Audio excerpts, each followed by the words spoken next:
ठाउँ दियो, सबै शक्तिलाई ठाउँ दियो। संविधानभित्रको राजसंस्था निष्पक्ष एउटा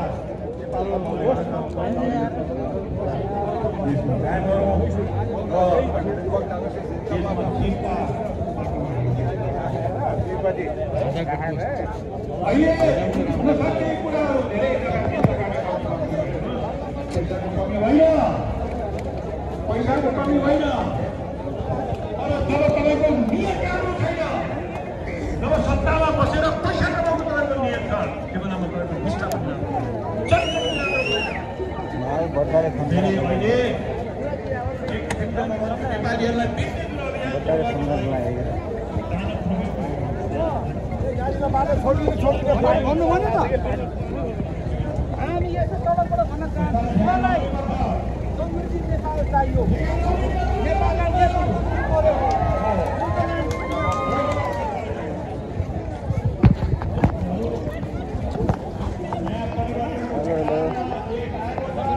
हेलो गाइज, नमस्ते। आज चाहिँ हामी यता यो आन्दोलन भइरहेको रहेछ यता राष्ट्रवादीकोहरूको। यसो आज एकछिन हामी यता घुम्न भन्दा पनि एकछिन हल्का यसो आन्दोलनमा जान्न त भनेर आएको थियौँ र सबैजना हामी यहाँ छौँ। अनि आन्दोलन किन भनेर त्यहाँ पनि छ, यता पनि हुन्छ, अनि यहाँ सबैजना हुनुहुन्छ, अनि त्यसलाई माया गर्ने मान्छेहरू।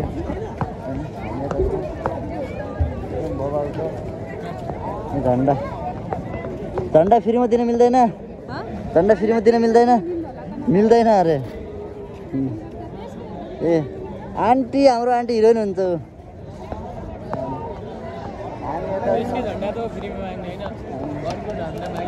यहाँ त यहाँ युवाहरू यस्तो अवस्थामा हुन्छ। यहाँ हेर्नुहोस्, पुरै देश पुरै के गणतन्त्र ढलिसक्यो भन्छन्, के हो खै, मैले त पुरै बुझ्न सक्दैन। यता भाषण पुरै सोधिरहेका छौँ यहाँ।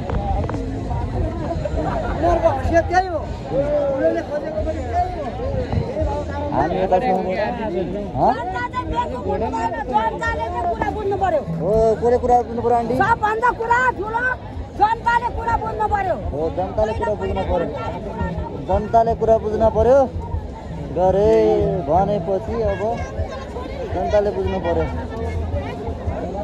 ल बब्बाल बब्बाल बब्बाल आन्दोलन भइरहेको छ। अनि यता के भइरहेको छ?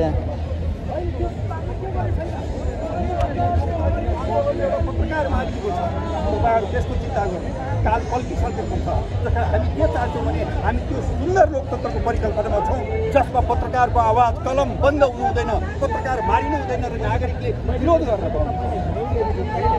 बबाल आयो, बबाल बबाल दिए हुन्छ। उहाँ सबैजनाले रमाइलो भनौँ, त्यस्तो हिंसात्मक आन्दोलन छैन अहिले चाहिँ, पहिला जस्तो। अहिले चाहिँ एकदम बबाल छ। यहाँ पनि जनआन्दोलन नागरिक बचाउ अभियान बबाल चलिरहेको छ यहाँ। अनि यता हाम्रो दिदीबहिनीहरू, आज यो ठाउँमा हाम्रो राजधानीको मुख्य केन्द्रबिन्दु यो ठाउँमा सभ्यता र सम्पदाको हाम्रो राजधानी यो ठाउँमा आज आएर तपाईँहरूसँग दुई चारवटा कुरा गर्न पाउँदा मैले आफूलाई गौरवान्वित सम्झेको छु, मैले आफूलाई भाग्यमानी सम्झेको छु। साथीहरू, आज तपाईँहरूले विचार गर्नुपर्ने कुरा, यतिका दिनभरि हामी हिँडेन, दिनभरि हामी नारा लगायौँ। त्यो सब हामीले किन गरिरहेको, के को लागि गरिरहेको? यो हामीले यो देशमा जुन तरिकाले लथालिङ्ग गरेर शासन भइरहेको छ, जुन तरिकाले देश भत्ताभुक भएर जान लागेको छ, त्यसलाई रोक्नको लागि हामीले यो प्रयास गरेका छौँ। त्यसलाई रोक्नको लागि हामीले भनेका कुराहरू धेरै खुला छैनन्। हाम्रो कुनै अरू पार्टीसित, कुनै अरू शक्तिसित हाम्रो द्वेष छैन, घृणा छैन, सबै हामी नेपाली हौँ। तर हामी के भन्छौँ भने तपाईहरूले शासनमा बसेर यो देशको दोहन गर्नुभयो। तपाईहरूले शासनमा बसेर नेपाली जनताको हित होइन आफ्ना पार्टी र वरपरका केही मान्छेको हित गर्नुभयो तपाईँ।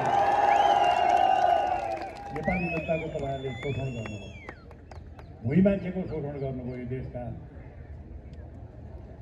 छरिएर रहेका भुइँ मान्छेहरूको शोषण गर्नुभयो। तिनीहरूले तिरेको ट्याक्सको तपाईँहरूले शोषण गर्नुभयो। त्यो ट्याक्सलाई नेपाली जनताको हितको लागि प्रयोग गर्नु भएन र नेपाललाई एउटा खोक्रो बाँस जस्तो, तपाईँलाई थाहा छ खोक्रो बाँस कस्तो हुन्छ, हेर्दाखेरि मोटो हुन्छ, भित्र केही पनि हुँदैन। नेपाललाई एउटा बुढो बाँस भन्छु म, अथवा नेपाललाई एउटा बुढो बाँस सुकुलगुण्डाको देश जस्तो बनाइदिनु। सुकुलगुण्डा भने के थाहा पाउनु भएको छ? गोप्य कुरा भन्छु है, कसैलाई नभन्नु तपाईँले। सुकुलगुण्डा भनेको बाहिर आउँदाखेरि डेन्टिङ पेन्टिङ गरेर ठिकठाक भएर आउने, भित्र घरमा सुन्दर सुकुल पनि छैन।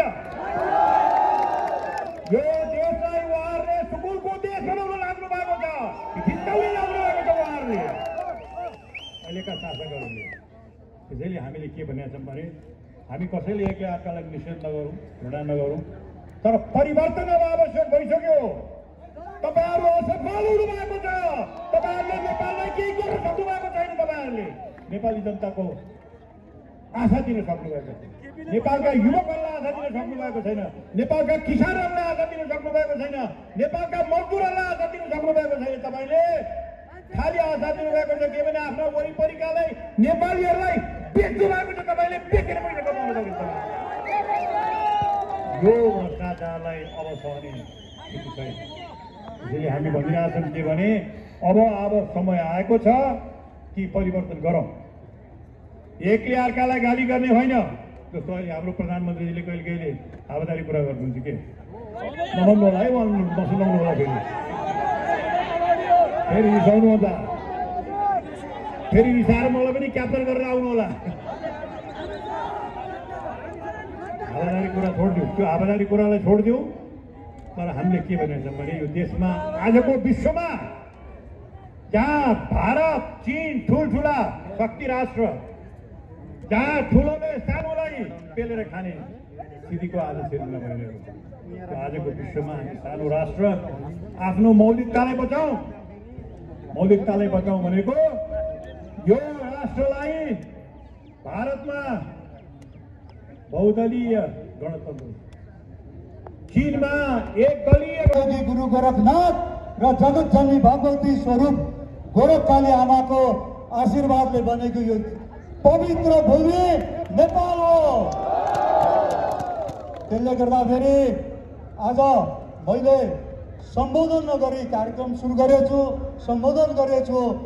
आज यहाँ मात्रै नभएर यस विषयलाई चासो राख्न देशव्यापी रूपमा जुन हाम्रो पत्रकार मिडिया मार्फत हेरिराख्नु भएको छ, उहाँहरूलाई पनि देशको प्रत्येक जिल्ला, सहर, नगरमा जानुहोस् भन्छु। किनभने यो पार्टी बनाउने, संगठन बनाउने कार्यक्रम होइन, यो नेपाल बन्ने, नेपाली बनाउने कार्यक्रम भएको कारणले गर्दाखेरि प्रत्येक नेपाली जनता जाग्न जरुरी छ। प्रत्येक नेपाली जनताको सहभागितामा नेपालमा अब राज संस्था स्थापना हुँदैछ। अब आज म भर्खरै 14 दिन हिरासतमा बसेर आइतबार साँझ निस्केर सोमबार मात्रै भगवान पशुपतिनाथमा गएर दर्शन गरेर बिन्ती गरेछु। हाम्रा रिहाईका बन्दीहरू पनि चाँडोभन्दा चाँडो रिहाई हुनुपर्छ,